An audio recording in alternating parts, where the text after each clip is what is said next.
যে যদি আপনারা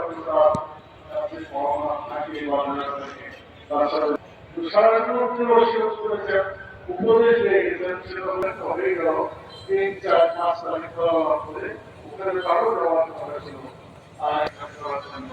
আল্লাহ তাআলা কাছে কিছু দোয়া করে আমি আমাদের দিকে যেতে চাই।